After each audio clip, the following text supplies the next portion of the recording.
Ora, sejam bem-vindos a mais um tutorial. Ora, hoje vamos tratar então do famoso Teorema de Taylor. Ok? Então, mesmo antes de entrar no Teorema de Taylor, nós vamos ver que nós podemos chegar por outros métodos, podemos deduzir a expansão em série de potências para algumas funções, mesmo sem recorrer ao Teorema de Taylor. Ok? E também podemos pensar assim, mas de onde é que vem esta ideia? Quem já estudou estatística sabe que eu posso ter um conjunto de pontos, de observações, e depois posso, pelo processo de regressão linear, eu posso fazer passar uma reta, ok? Uma reta que é uma aproximação aos pontos.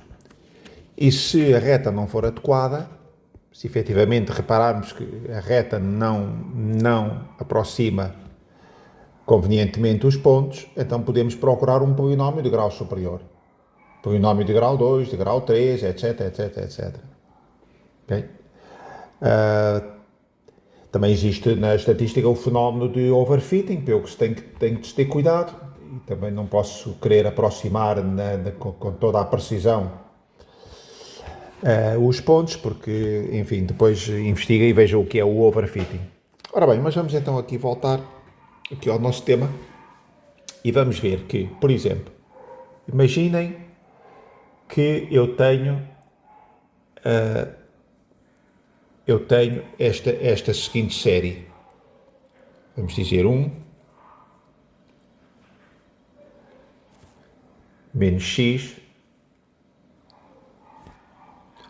mais x2 menos x3, etc. Portanto, esta série, quando nós estudamos a progressão geométrica, nós vimos que isto pode ser considerado uma progressão geométrica de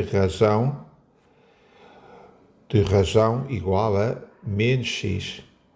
Cada termo multiplica o anterior por menos x. Sim, senhora. E vimos que havia até uma fórmula do somatório de termos de progressão geométrica que era igual ao primeiro termo e multiplicava 1 menos r elevado a n sobre 1 menos r e que, claro, se a razão for módulo menor que 1, pois este termo tendia para zero, e se o 1 igual a 1, que até é o nosso caso aqui, por exemplo, então ficava como sendo 1 a dividir por 1 sobre r, que é o valor deste somatório. Ok? Que neste caso, 1 sobre 1 mais x. Sendo a razão igual a menos x, pois aqui fica 1 mais x. E, na verdade, não precisamos de teoria nenhuma de progressões geométricas para demonstrar que isto, à partida, não é? Tirando a questão da convergência, que temos de ter cuidado, pelo menos está garantido que esta série converge para modo de x menor que 1.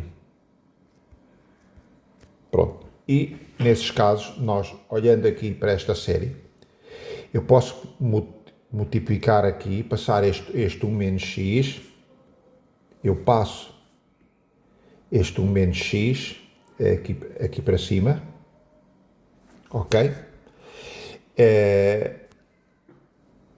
E, portanto, 1 mais x, neste caso, 1 mais x, parênteses, 1 menos x mais x2 menos x3. Pronto, e o que é que isto vai dar? Ora, 1 multiplica todos estes termos, sim senhor, fica igual, e depois mais x. Então, o x, ao multiplicar por 1, dá x, ao multiplicar por menos x, dá menos x quadrado, ao multiplicar por x quadrado dá mais x cubo, etc. E, portanto, vemos que todos os termos anulam,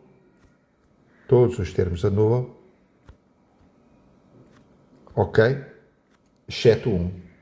Pronto, e de facto, então, está demonstrado que é igual a 1, pelo menos nesta situação de convergência. Ok, então, olhando então ainda esta série, que é igual a 1 sobre 1 mais x, podemos aplicar aqui integração. Claro que ainda não demos integração nenhuma, mas para os casos mais simples, pois, vai ser trivial. Portanto, vou integrar ambos os lados aqui desta expressão e vou dizer, dá-me o integral, ou a primitiva, que vai dar a mim o mesmo. Às vezes falamos indistintamente primitiva ou integral. A primitiva é quando nos estamos a referir apenas à função inversa da derivada e o integral, normalmente quando queremos uma integração específica dentro de um intervalo. Mas também se usa integração na generalidade, mesmo quando nos estamos a referir à primitivação. Portanto, vamos integrar aqui 1 sobre 1 mais x, ok, dx, ok, agora não vou pôr isso para poupar tinta. Ora, igual ao integral de 1 menos x mais x2 menos x3, etc. Pronto. Estas integrações são triviais. Pronto. Este é um logaritmo, como vocês já sabem, já vimos isto noutros tutoriais. Portanto, naturalmente isto vai ser o logaritmo de 1 mais x. E porquê que escrevemos a expressão o logaritmo de 1 mais x e não procuramos uma construção para nos dar o logaritmo de x? Eu penso que isto é uma convenção em que, efetivamente, se eu pusesse o logaritmo de x, não estaria definido para x igual a 0. Porque o logaritmo é o expoente para dar 0 não existe. Ok? Pronto, então é por isso que por convenção, muitas vezes quando se estuda a função logaritmo, em vez de estudar o logaritmo de x, o que se estuda é o logaritmo de 1 mais x. Porque aí já posso pôr x igual a 0. Posso começar em x igual a 0, o que dá o logaritmo de 1, e o logaritmo de 1 dá 0, e portanto está definido.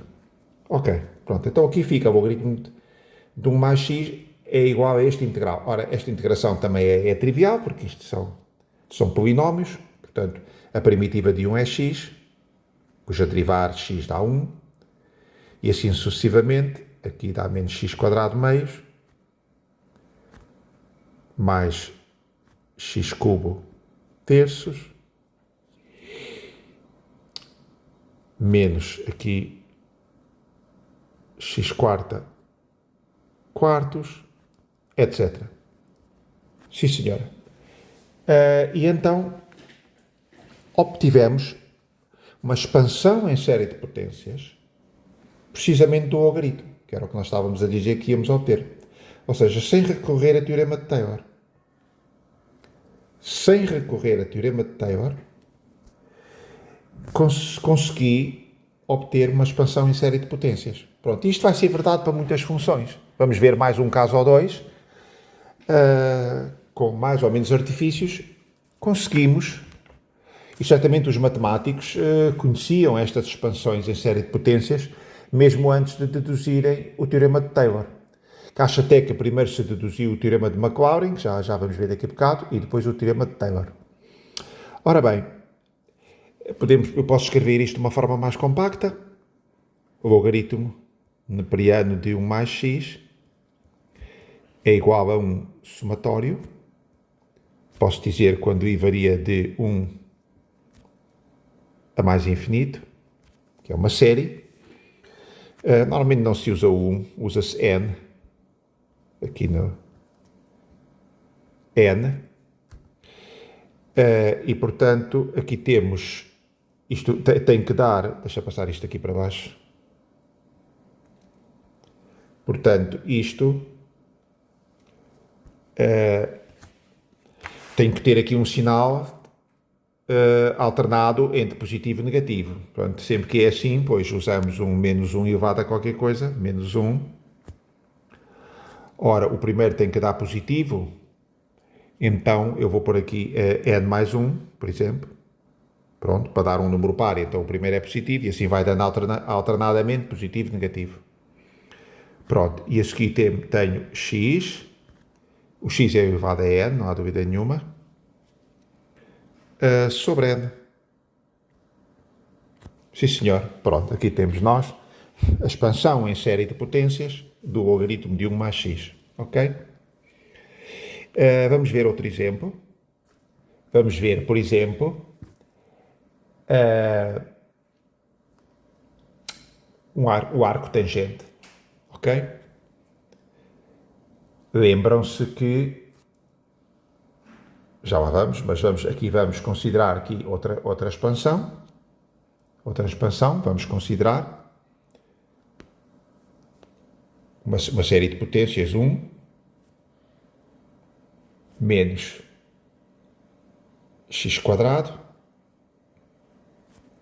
mais x quarta menos x sexta, ok? Mais uma vez é uma progressão geométrica de razão menos x quadrado. Portanto, com aquela mesma regra de convergência que falámos, iremos ter então que todo este somatório será 1 sobre 1 menos a razão, ou seja, 1 mais x quadrado.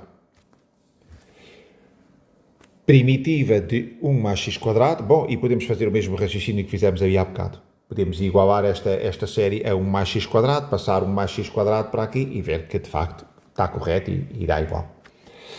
E aplicamos a primitivação. Portanto, 1 mais x quadrado é igual a 1 menos x quadrado mais x quarta menos x sexta, etc. Podemos passar 1 mais x quadrado para aqui para cima, fazemos exatamente o mesmo raciocínio que fizemos ali e vemos que dá certo, que vai dar 1, ok? Pronto. Então podemos integrar aqui também, ok? Vocês ainda não sabem integrar, mas depois o que vai acontecer é que há tabelas de integração, tal como nós vimos um conjunto de tabelas de derivação. Vimos as tabelas.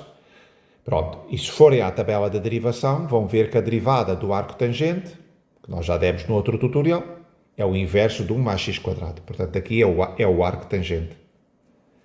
Dá o arco tangente de x, expansão em série de potências, dá x, menos x cubo terços. Oi, aqui enganei-me. Aqui era um 4. Ora, mais x quinta quintos menos, a ver se não estou a enganar, ora x menos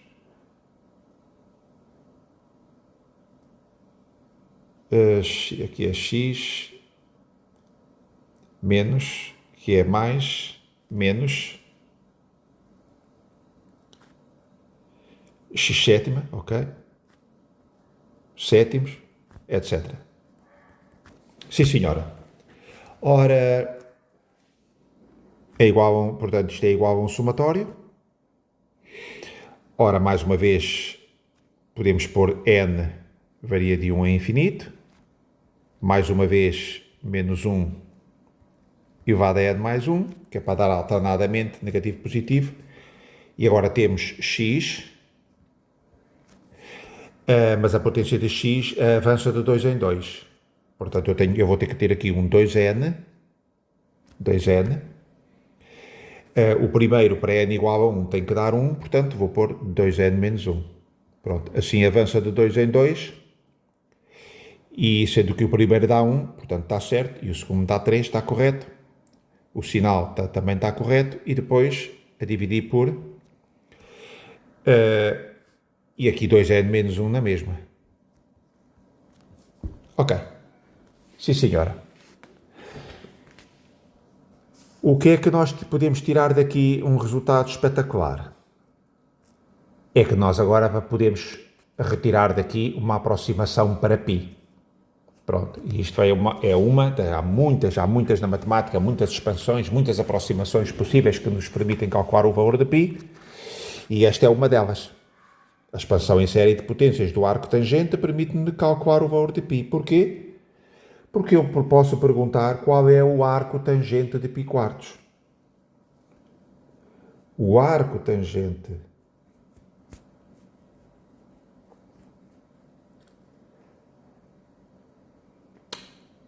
desculpem, não é o arco tangente de π quartos. Isso seria a tangente de π quartos. É o arco cuja tangente é 1, que eu sei que é igual a π quartos. Porque eu sei que a tangente de π quartos, a tangente de 45 graus é 1. Ok? No cateto oposto sobre o cateto adjacente, ok? Num ângulo de 45 graus, num triângulo retângulo, aqui com 45 graus, ou seja, π quartos, 45, pois não há dúvida nenhuma que este lado aqui, este cateto C é igual a este C, e aqui hipotenusa, e portanto a tangente de 45 graus, ou seja, de π quartos, é igual a 1. C sobre C, está correto. Portanto, o arco tangente de 1 é π quartos. Então, expandindo aqui na série de potências, onde x ponho 1. 1 menos 1 terço, mais 1 quinto, menos 1 sétimo, etc. Pronto, isto realmente é fantástico, porque então, vejam que agora temos uma forma que me pode dar a aproximação com tanta precisão quanto eu queira, uma aproximação para π. Okay? Basta passar, neste caso para π quartos, mas basta passar o 4 aqui para cima e portanto terei uma aproximação para π. Ok? Sim, senhora. Vamos obter outra série, a expansão da função exponencial. Ok? E agora vamos arranjar um raciocínio diferente. Vamos dizer assim, bom, a função exponencial é a única função cuja derivada é igual a ela própria. Ok? Vamos imaginar que alguns no passado, um matemático estava à procura, quando começaram a estudar a derivação, e disseram, haverá alguma função cuja derivada seja igual a ela própria? Então, se houver, já sabemos que existe, que é a função exponencial, mas vamos imaginar que não sabíamos nada sobre função exponencial.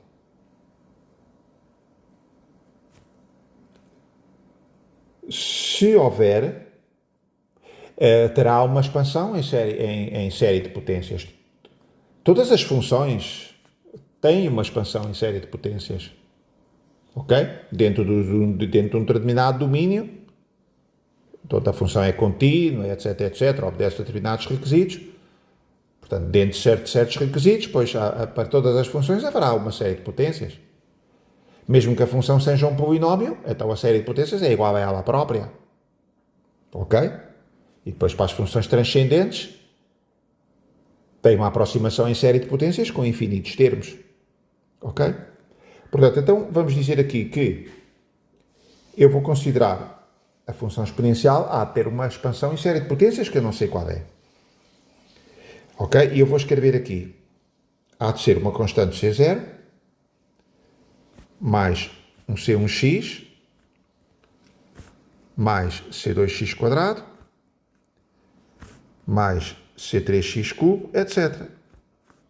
Pronto, não há dúvida nenhuma. Esta é a forma universal para qualquer expansão em série de potências, seja ela qual for. Uma série de potências é isto. Ok? É o polinómio com as potências de todos os graus. Depois o que pode acontecer, como vimos aqui, é que para algumas funções, alguns termos anulam-se. Ok? Por exemplo, aqui para o arco tangente só tem potências de grau ímpar, por exemplo. Ok? O logaritmo, por exemplo, tem potências aqui de todo o grau. Ok? Pronto.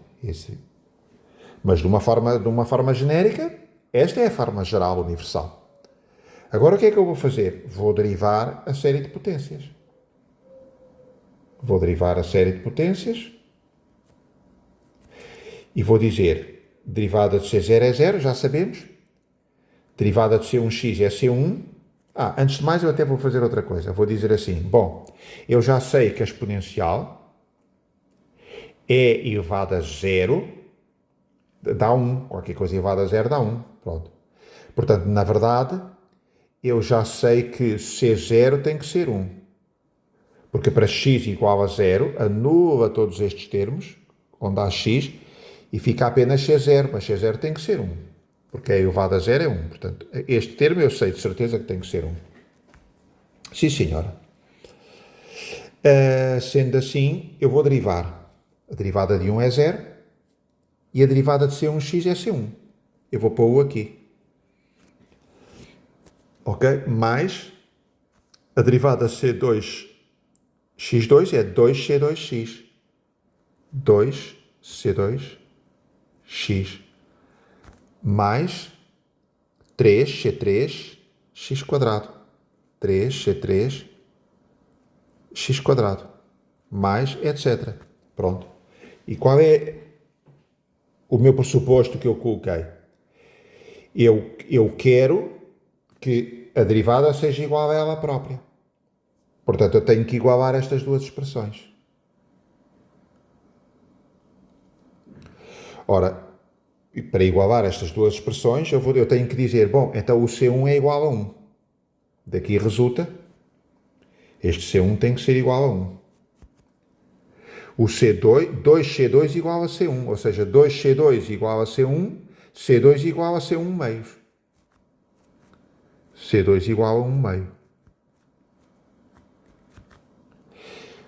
3C3 é igual a C2, 3C3 é igual a 1 meio, C3 é igual a 1 sexto. C3 tem que ser 1 sexto, ou seja, 1 sobre 3 fatorial.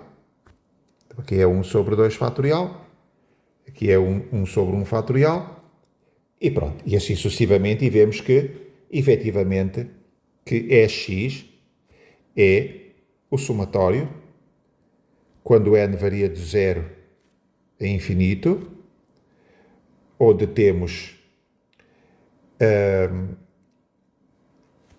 x elevado a n sobre n fatorial. Cá temos nós.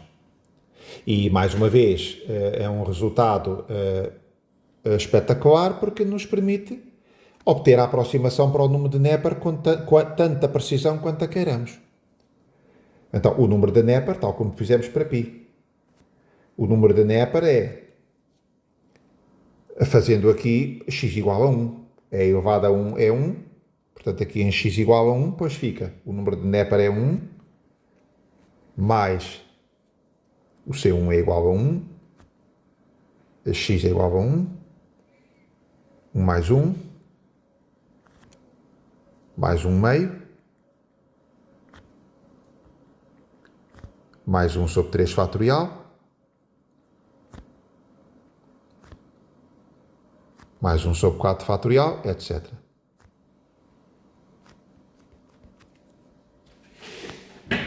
Converge esta série ou não converge? Converge. Converge porque eu posso arranjar aqui uma série cujos termos, eu vou arranjar aqui uma série já rapidamente, porque eu vou dizer assim, olha, este termo aqui, isto que aqui está é igual a 1 mais 1 meio, E aqui é 1 sobre 2 vezes 3, mais 1 sobre 2 vezes 3 vezes 4, mais 1 sobre 2 vezes 3 vezes 4 vezes 5, etc. Sim, senhora. Eu quero demonstrar que isto converge. Se eu arranjar uma série em que todos os termos são maiores do que estes, maiores, e que essa série converge, então, isto é a teoria de limites, ok? Não, neste caso, teoria das séries convergentes, os testes de convergência, etc. Nunca fizemos um tutorial sobre isso, mas há muitos de vocês já estudaram séries, podem se lembrar disso. Portanto, eu arranjo uma outra série cujo seja mais fácil calcular o somatório, porque eu não sei calcular o somatório. Eu simplesmente estou a supor que, ok, se a série for convergente, ela há de dar o número de Neper, mas eu não sei. Porque eu podia começar a calcular parcelas e elas realmente começavam-se a aproximar do número de Neper, 2.7, 18, etc, etc. Mas isto não prova nada, não prova que seja convergente. Porque se eu posso começar a somar parcelas, isto vai se aproximando e eu não sei se isto tende para um valor limite, se tem um majorante ou se tende para infinito. Ok? É preciso ter cuidado com isso. Eu aqui simplesmente deduzi, ok, caso exista o número de Neper e caso esta série seja convergente, então eu posso, efetivamente, usar para obter uma aproximação. Mas convém demonstrar que a série é convergente. Ora, eu tenho aqui então isto que é igual ao número de Neper. Agora eu vou arranjar aqui uma série e a minha série vai ser esta. Eu vou começar nesta série aqui. Porque estes três termos vou deixá-los de parte. Ok? Vou deixar estes três termos de parte, não interessa. E eu agora, isto aqui é 2,5 e portanto eu agora só me interessa tentar avaliar aqui estes termos. Então vou arranjar aqui uma outra série, que vai ser 1, por exemplo, sobre 2 vezes 2. O primeiro termo. Ora, aqui é 1/6 e aqui é 1/4. Portanto, 1/4 é maior do que 1/6, não há dúvida nenhuma. Ao arranjar aqui um denominador mais pequeno, eu faço com que o termo, como é os inversos, com que os termos sejam maiores. Portanto, aqui eu vou arranjar, ora, onde está o 2,3 é o 2,2, como antes, e agora eu acrescento ao 4 e eu acrescento, por exemplo, 2,2. Por exemplo, que é igual a 4. Portanto, este termo continua maior que este. Ok? Porque aqui tenho 2, 2, 2, 3 e aqui tenho um denominador mais pequeno. 2, 2, 2, 2. Pronto. E então a fração aqui é maior. Ok? Pronto. E aqui a mesma coisa. Ou seja, eu vou pôr sempre tantos termos quantos tenho aqui anteriormente. Neste caso já tenho 4 termos. E agora cada novo número, aqui eu acrescento ao 5. Vai acrescentando o 5, 6, 7, 8, 9, 10, etc, etc, etc. E eu acrescento 2 vezes 2. Por exemplo. Pronto. Eu estou a dizer, por exemplo, porque esta demonstração fui eu que a deduzi há bocado. Pode ser um bocado grosseira, certamente haverá outros testes de convergência até mais robustos e que aproximam melhor. Mas este aqui, eu há bocado estava a fazer os testes e experimentei fazer assim e pronto, e penso que funciona e que... Portanto, para cada número que ele aqui acrescenta, eu acrescento 2 vezes 2. Pronto. E então isto dá uma progressão geométrica de razão 1/4. Eu vou multiplicando sucessivamente por 1/4. Pronto. E o somatório da série de infinitos termos, portanto, com a progressão geométrica de 1/4, pois já sabemos que vai dar 1 sobre 1 menos 1/4. Pronto. E, portanto, esta parte converge, mais esta parte aqui, que é 2,5, 5 meios, mais, portanto, isto vai dar aproximadamente aqui 3,8. Pronto. O importante é encontrar aqui um limite, uma convergência.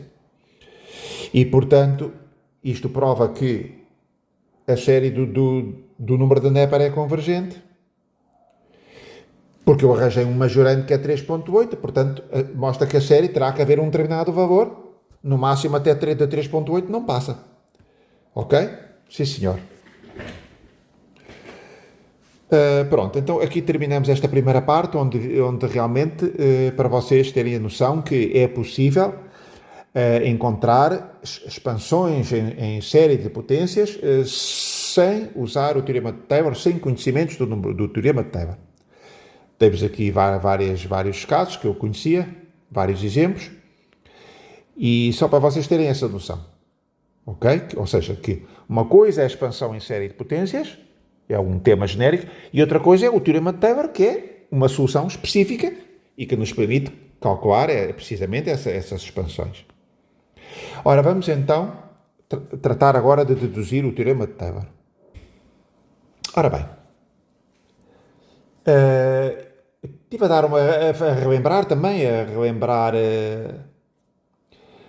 mais ou menos quais seriam as deduções do teorema de Taylor. Vi algumas coisas na internet, há coisas muito complexas, pronto. E eu procuro aqui na minha playlist, como vocês já sabem, encontrar as demonstrações o mais simples possíveis, que sejam intuitivas, ok? Pronto, eu vou fazer esta demonstração, poderá não ser muito rigorosa, mas eu penso que é intuitiva e é o que eu pretendo. Portanto, dar às pessoas, e para mim próprio também, portanto, uma forma intuitiva de perceber o porquê das coisas. Ok? Pronto, então o que é que nós vamos fazer aqui? Portanto, deixa-me traçar aqui, portanto, um sistema de eixos. Ok? Traçar aqui um sistema de eixos.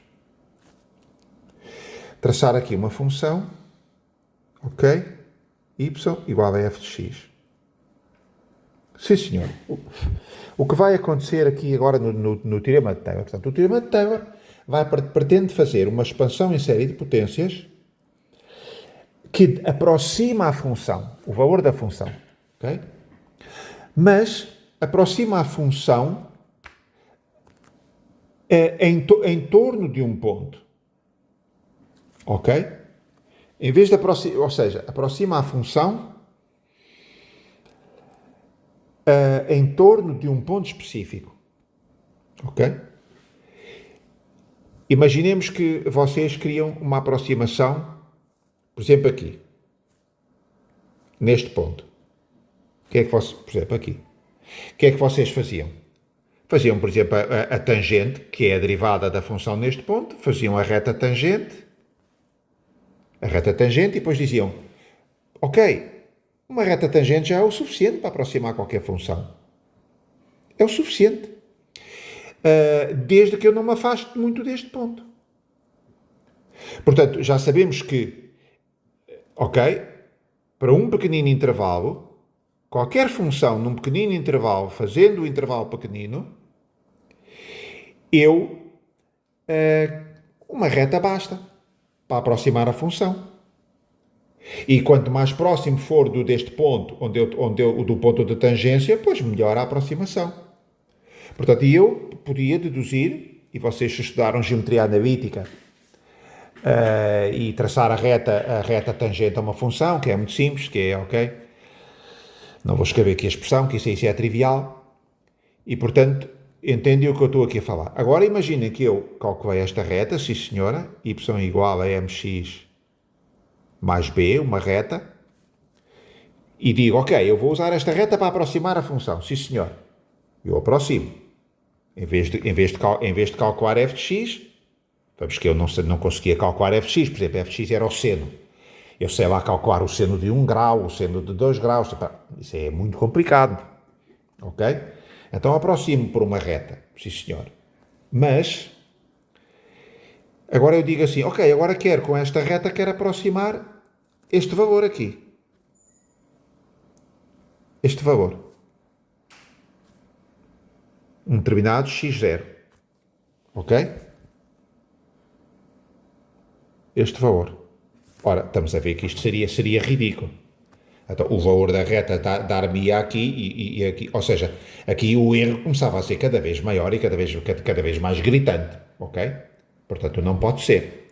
Aqui o que eu teria que fazer era abandonar aquela reta e procurar uma outra reta agora tangente aqui.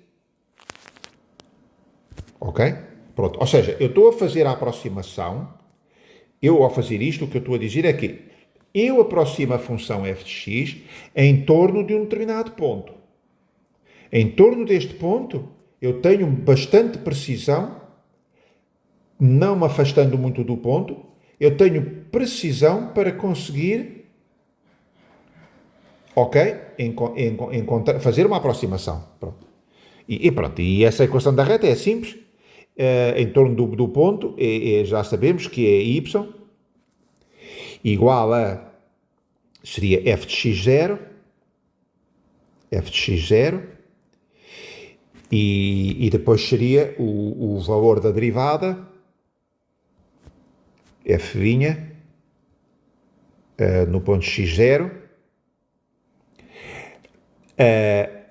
que é o declive vezes x, mas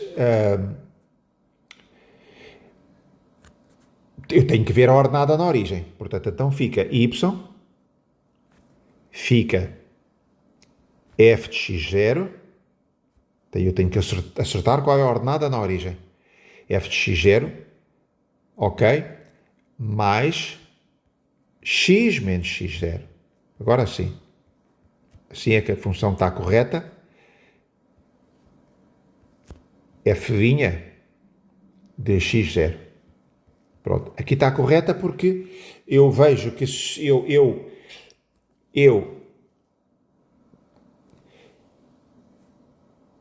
eu vejo que eu tenho que ter, quando x igual a x0, a aproximação, isto é uma reta, não é? Veja que é um polinómio do primeiro grau.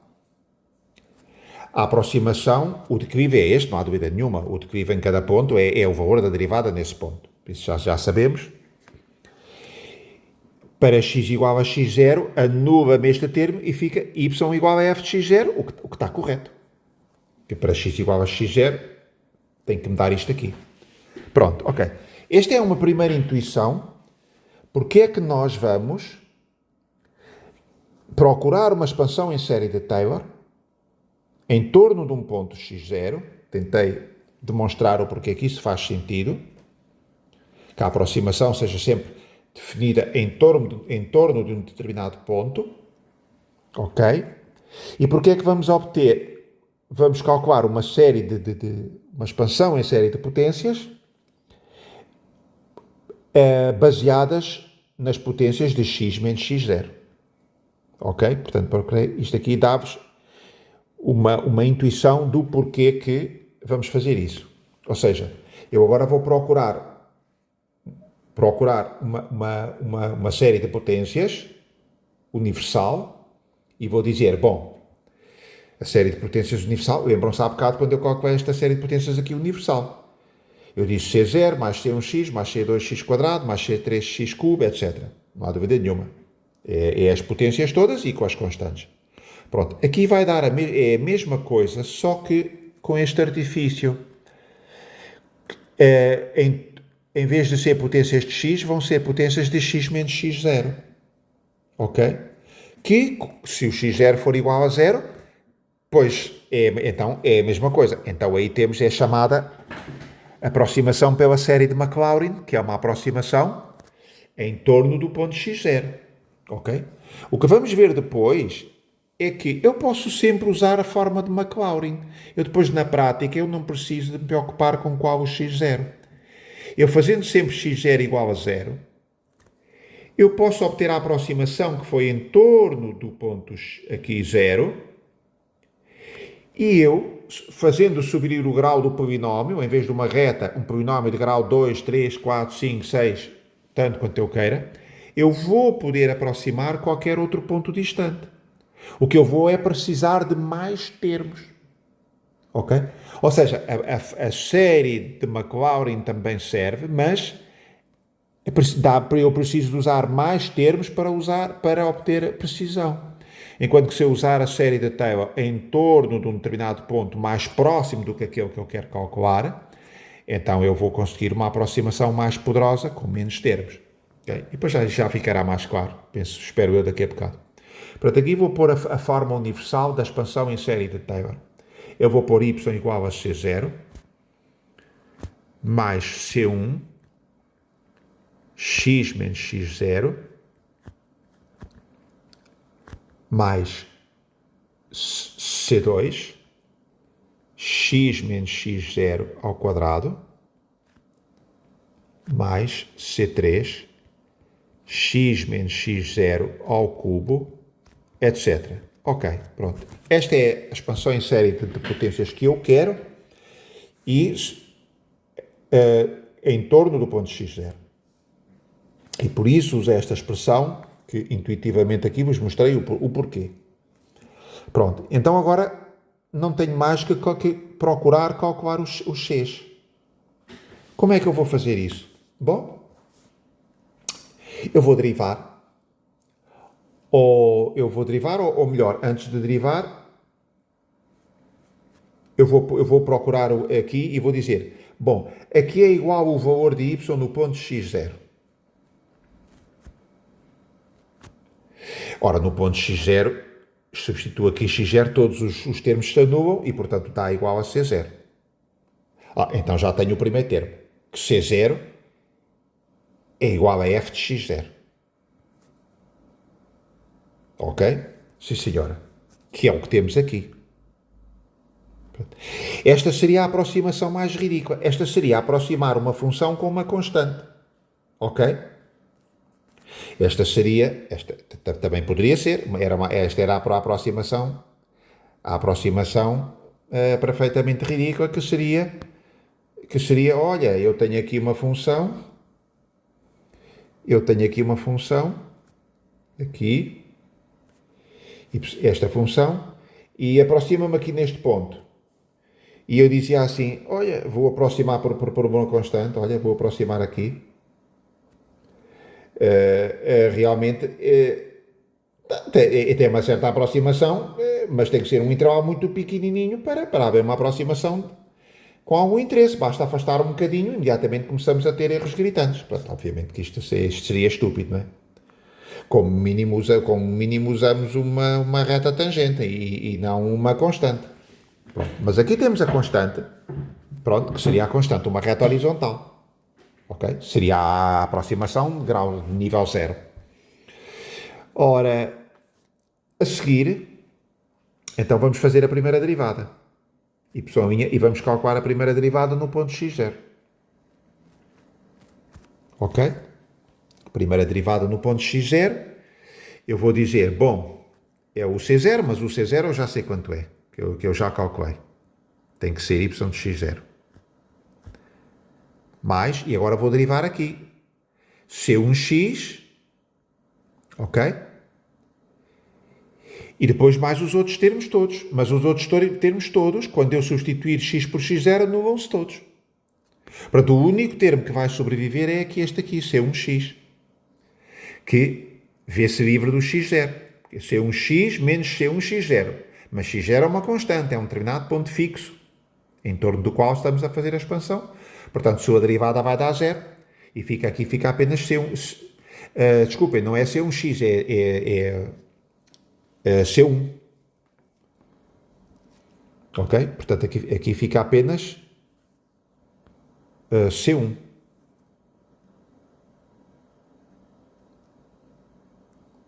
Para ver se não me estou a enganar.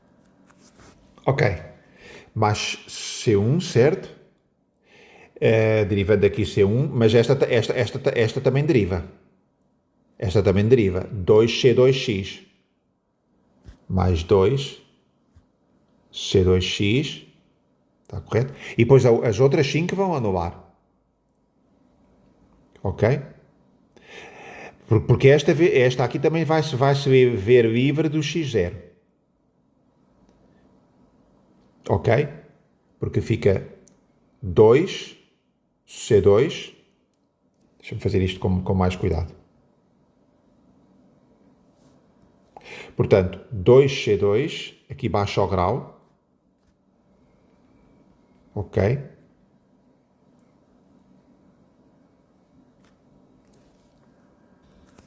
Ok? Sim, senhor, pronto, mas quando o x for igual a x0, pois este termo anula. E os outros todos também anulam. Portanto, resulta que C1, ok, aqui enganei-me, desculpem. Portanto, ao derivar, C0 é uma constante. Portanto, a derivada da constante é zero, este termo não entra. Pronto, o primeiro termo que entra é este aqui, C1, que é o único que sobrevive. Okay? Depois o outro dá 2, C2, x menos x0, e depois quando eu substituir x por x0, anulam-se todos. Pronto. E então ficamos com o termo C1, ok? Este termo C0 eu já calculei. O termo C0, este termo aqui eu já calculei. Eu quero calcular o x. A expansão final vai ser esta. Eu só me falta calcular o x. O C0 já o calculei. O valor da função no ponto x0. O C1 já o calculei agora mesmo. O valor da derivada no ponto x0. Portanto, o C1 já o tenho. Ok? Pronto. Vamos calcular o C2. Vou fazer a segunda derivada. Eu tenho aqui a primeira derivada. Vou calcular a segunda derivada. No ponto x0. Ora, C1 anula, porque C1 agora é uma constante. Ora, aqui fica 2C2. 2C2. Este aqui anulava quando eu substituí x0. Mas agora não substituindo x0, e ela faz parte da expressão da derivada. Todos estes termos aqui que sobreviveram. 3, C3, x menos x0 ao quadrado, etc. Ok? E eles anulam-se no momento em que eu vou calcular o valor específico, ok? Substituindo o x por x0. Pronto, agora estou a derivar todo este polinómio, toda esta série, a derivar novamente. Derivada de C1 dá 0, aqui dá 2C2, aqui vai dar 3 vezes 2, e cá está a começar a aparecer aqui o fatorial. 3 vezes 2, C3, x menos x0, ok. Então aqui é igual ao C2. É um meio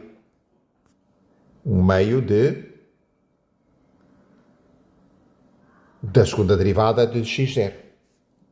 Pronto, já tenho aqui o valor de x2. Pronto. De C2. Portanto, C2 é um meio da segunda derivada do ponto x0. Já tenho. E pronto. E agora vocês derivavam outra vez. Aqui vai ficar 3 vezes 2, 6. E depois vai dar C3, é 1/6. Pronto. C3 é 1/6 da derivada da ordem 3 no ponto x0. E pronto. E então já temos todos os x. Então, e portanto, a fórmula de Taylor fica bem simples. O teorema de Taylor. Portanto, que fica que y é um somatório de infinitos termos, porque a aproximação não tem... Bom, infinitos termos, mas depois, consoante as especificidades da derivada, pode ser que a partir de um determinado momento anulem todos os termos, ok? Pronto, mas de um modo geral, serão infinitos termos, de 0 a infinito,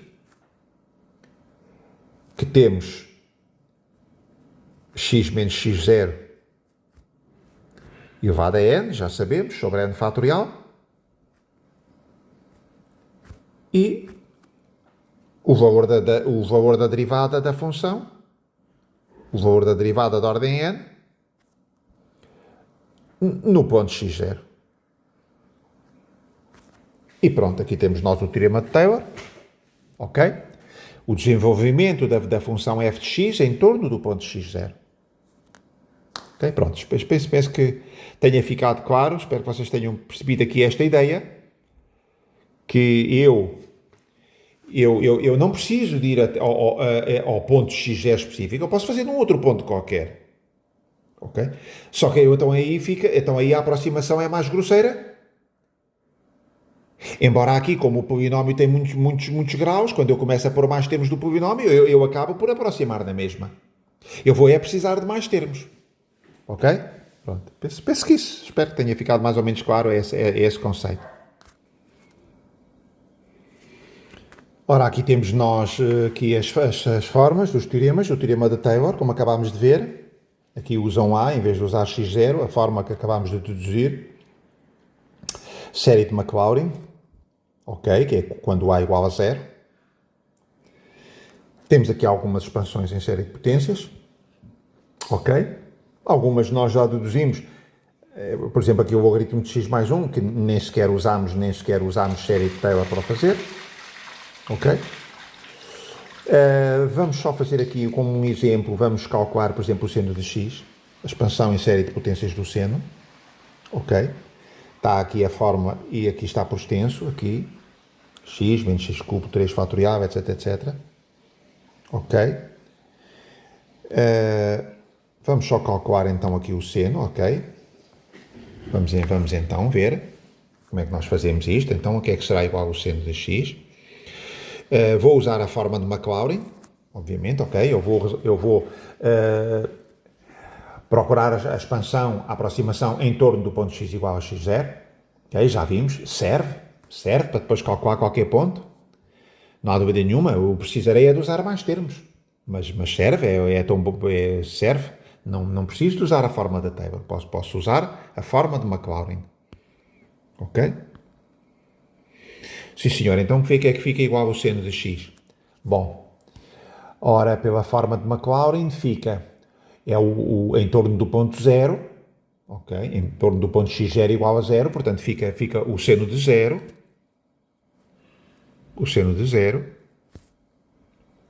mais, ora agora temos a primeira derivada, que a derivada do seno é o cosseno, portanto o cosseno de 0, ora, portanto aqui é sobre 0 fatorial, aqui sobre 1 fatorial, mais, e agora vamos derivando. A derivada do cosseno é menos seno de 0, 2 fatorial, mais, e falta-me os x aqui, desculpem. Portanto, aqui é o x elevado a 0, aqui é x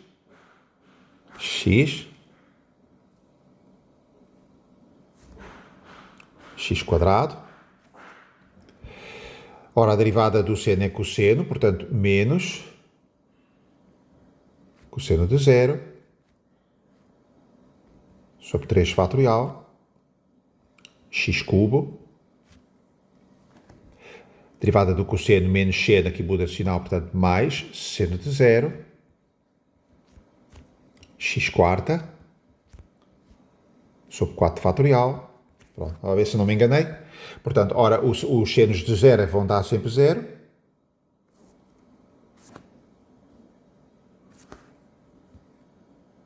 Pronto. O cosseno de 0 vai dar sempre 1. E, portanto, isto vai dar x sobre 1 fatorial, menos x cubo sobre 3 fatorial. Pronto. E, portanto, a seguir há a ser mais x quinta, que isto vai de 2 em 2, sobre 5 fatorial, e assim sucessivamente. Ok? Ora, vamos ver se isto está certo.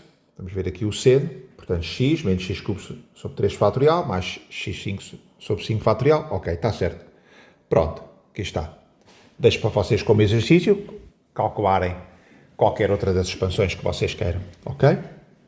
Agora, aplicações. Aplicações disto. Aplicações do Teorema de Taylor são mais que muitas. As aplicações são tremendas. Desde logo já aproximámos, já vimos que dava para calcular o π e calcular o de Nepper. Podemos usar também o Teorema de Taylor por exemplo, na aplicação ao cálculo de limites. Vamos ver aqui, por exemplo, um exemplo. Vamos ver, por exemplo, imaginem o limite quando x tende a zero. Temos x quadrado vezes exponencial a dividir por o cosseno de x menos 1. Cosseno de x cosseno de 0 é 1, 1 menos 1 aqui dá 0, e aqui também dá 0, e portanto isto é uma indeterminação do tipo 0 sobre 0. Tipo 0 sobre 0. Ora, há regras, há a regra do L'Hopital, mas agora vamos usar o Teorema de Taylor. Eu também posso usar o Teorema de Taylor, com certeza. Porque o Teorema de Taylor diz-me que cada função é igual à expansão em série de potências. Portanto, o limite quando x tende a zero, aqui o x quadrado, aqui a expansão é ela própria, ela já é um polinómio, portanto aqui não há nada a fazer. E agora aqui uso a expansão em série de Taylor. 1 mais x, a expansão em série de potências para a função exponencial, mais x quadrado sobre 2 fatorial, mais x cubo sobre 3 fatorial, etc. Pronto. A dividir por. E aqui vou usar a expansão do cosseno. Se virmos aqui o cosseno, é igual a 1 menos x quadrado sobre 2 fatorial. Portanto, 1 menos x quadrado sobre 2 fatorial mais x quarto sobre 4 fatorial, menos, etc, etc. E no final, menos 1. Ok? Menos 1. Portanto, aqui vai-me dar um corta-corta, 1 menos 1. Ok? E agora, no numerador vou multiplicar o x quadrado aqui para dentro. Portanto, isto ficará o limite. E, portanto, no numerador tenho x quadrado mais x cubo, ok? Mais x cubo, mais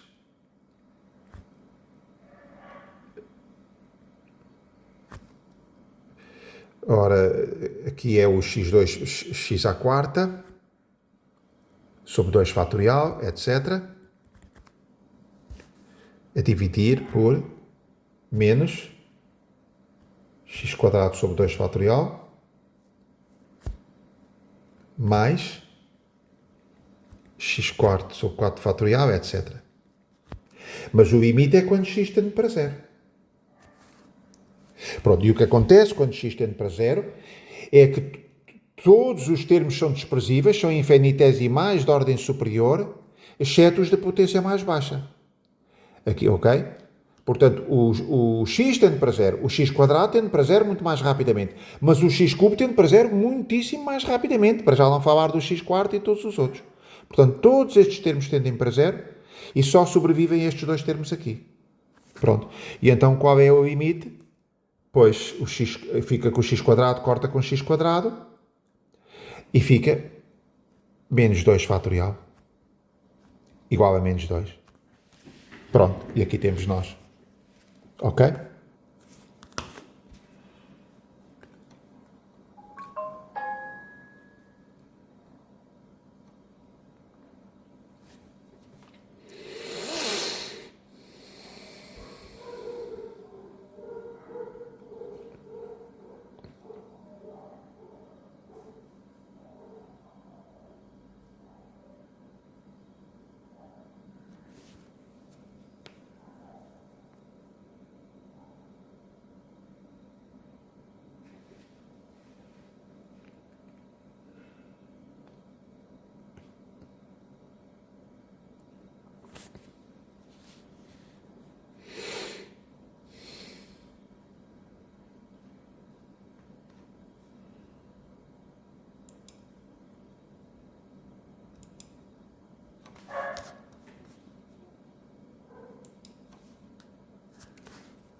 Ora, finalmente vamos ver aqui, graficamente, uma expansão em série de potências para a função seno.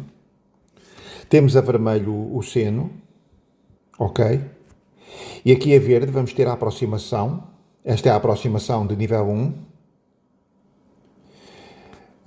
Podia ter começado com o nível 0, mas pronto, comecei com o nível 1, que é a reta. Tangente. Pronto, isto vai ser a série de Maclaurin. A série de Maclaurin, ok? Reparem que eu agora vou pôr aqui o modo automático e ele vai calcular sucessivamente as diversas aproximações, ok? A única diferença aqui é que ele também consegue calcular para n's fracionários, ou seja, em vez de um termo 2 ou 3 ou 4, ele consegue calcular com n's fracionários. Já nem bem como é que fiz isso, mas pronto, não se preocupem agora com isso. Vejam só a evolução da reta verde, como vai aproximando o seno à medida que o número de termos cresce. E aqui, vejam aqui a expressão que vai aparecendo aqui, que é o polinómio que está a ser traçado no momento. Por exemplo, aqui neste momento que é de x igual a x, ok? Pronto, e agora eu vou pôr isto a trabalhar. Pronto, e ele está a... Reparem aqui nos termos, x menos x cubo sobre 3 fatorial, ok? Com dois termos ele já faz uma aproximação muito poderosa.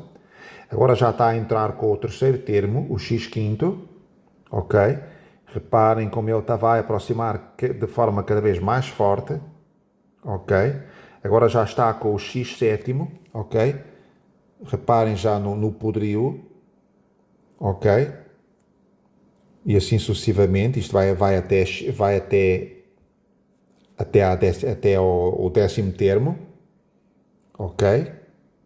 Pronto. Por isso é como digo, imaginem que para já isto já me está a dar muita precisão para calcular o seno de 0 a π.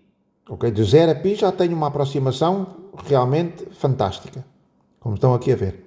Agora daqui para a frente até 2π, ele está ainda a aproximar.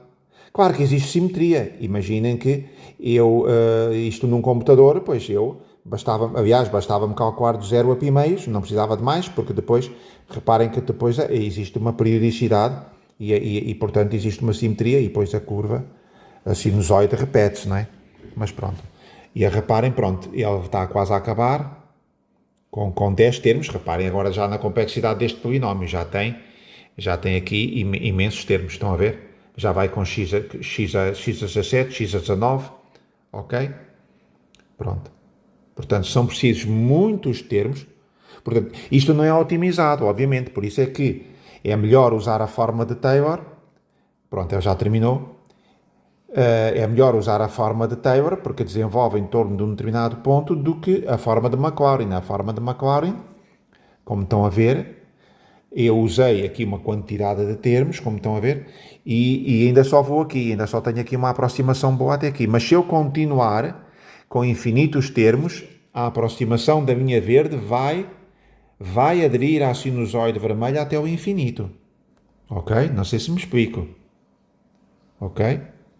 Pronto, claro que isso seria burrice, não se me pedirem calcula-me o seno de 7π, seria burrice estar a calcular aqui uma expressão gigantesca. Eu basta-me calcular as funções trigonométricas entre 0 e 2π, porque depois já sei que existe periodicidade, ok? Pronto. Pronto, espero que tenha ficado mais ou menos claro. Podem encontrar esta construção na minha página do GeoGebra, ok? Pesquisem por Maclaurin Series of Seno, em inglês, of Sin, e, portanto, irão encontrar. E pronto, vamos terminar este tutorial. Espero que tenham gostado e até uma próxima oportunidade. Obrigado.